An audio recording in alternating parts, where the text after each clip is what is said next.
Greetings! Today's video is going to be about my plant journey. I get asked this question a lot in live streams. How did I get into gardening? And well, here it is. I grew up at my grandmother's house, and my grandmother had a garden. I remember as a kid going through her garden and her handing me hibiscus flowers and sucking on those hibiscus flowers and them tasting very sweet. I remember climbing the different trees in her yard. I also learned from my grandmother, from her yelling at me, that it was really important to water the roots. So I started off in nature at my grandmother's house out in the country in Central Florida. I went to school and went off to work, and the world took me.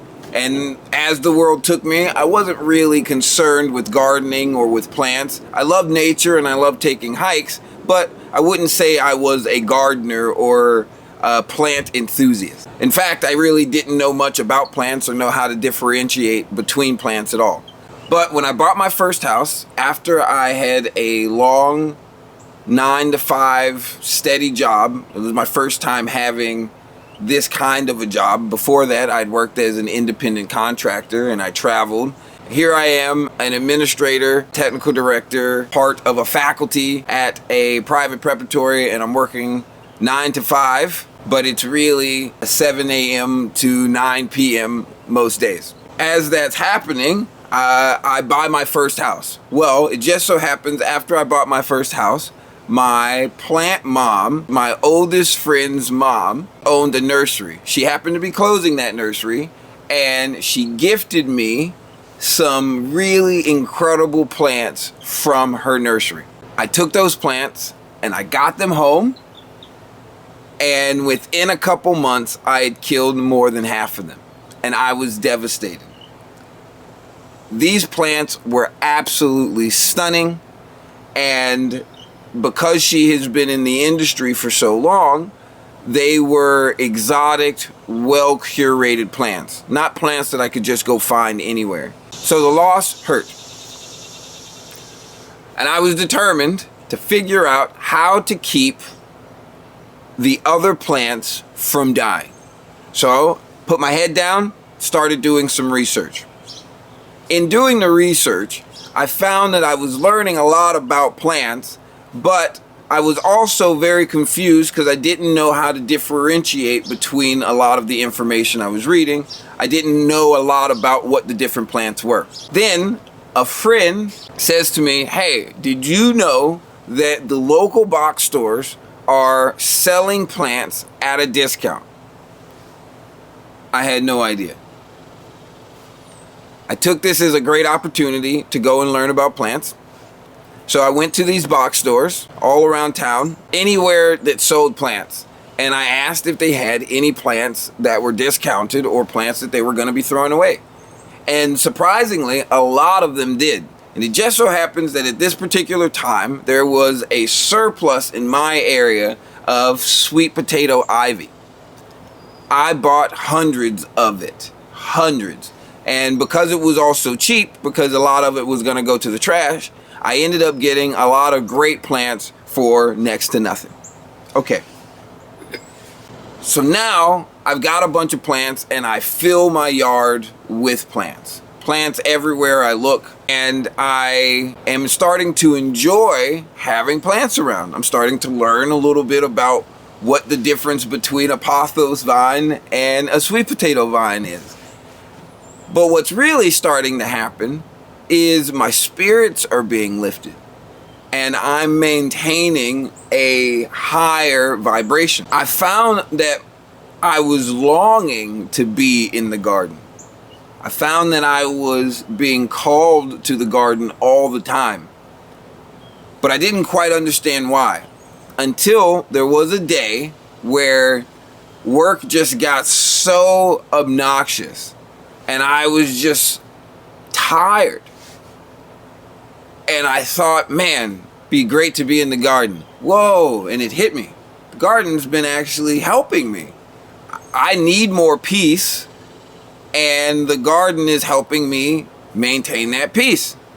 So I found that I wanted to spend more and more time in my garden. I started waking up early to spend time in the garden. Despite getting home late and it being night, I would walk around in the garden with a headlamp, as whatever I could do to make sure I was getting in some quality garden time. And it was helping me maintain a good balance. The 9 to 5 was pulling life from me, and the garden was giving it back. And then something rather profound happened. After all of these experiments that were going on and these different things that I was doing with the plants, I realized I can't make anything grow, but I can foster the environments where things want to grow. It reinforced positive choices in my interactions with others. It also made it so that I was more conscious of how I shape an environment. The next thing I know, I'm a better me and a better teacher, a better son, a better student of life. Over the next few years, I'm working in my garden, and eventually Dana comes along. Shout out to Dana. Dana suggests I share my thoughts on a larger scale. And so we start talking and theorizing on what that could be. We ended up creating our company in 2018. And in that same year, she suggests I call myself Garden Marcus, and that further fed the plant journey, so to say. Fast forward a year, a friend of mine comes and says, hey, you've got to put your essence on TikTok. My essence? Yeah. So after some deliberation, we decide together to put Garden Marcus on TikTok and share my love for my garden. The pandemic happens, and people happen to need kindness, patience, and positivity, which is what we were already doing and what our company was designed to provide. And so, lo and behold, we were in the right place and right time, and things blew up. Well, lots of things blew up at that same time because it was the pandemic, and so all kinds of things were changing. We couldn't go into our schools the same way. We couldn't go out into public the same way. So I spent more time at home, and I began collecting more and more plants. Over the course of several months, and then now over the last 3 years, we've gone from having between 50 and 60 plants inside to having between 250 and 300. And between having 300 and 400 plants outside, we now have between 700 and 800. So we have multiplied by 3 or 4 times inside, and we have multiplied by almost double outside. And that's just been because we have more time, and now I'm not by myself. Dana helps a lot with having this many plants.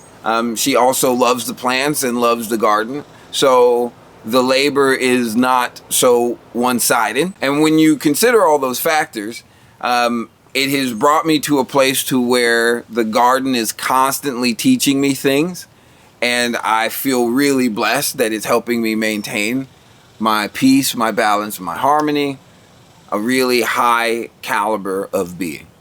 Okay, so all of that is to say, a lot of people ask me how I got here, and the fact is I have no formal training. I got here through experimentation, through practice, through observation. And one of the things I teach in my presentations is awareness takes practice, and practice takes persistence. I have been very persistent in my practice of observation of life through my garden, and those observations have taught me a ton. So it's important to see that there is a correlation between plants and people. And when I'm talking about my garden and I'm learning about life, I'm learning about myself as well. It goes far beyond just the plants.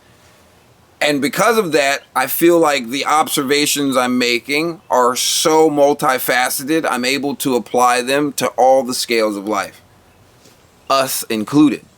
And that's why I think so many of these life lessons have really hit home, because they are older than every one of us. They are life's lessons.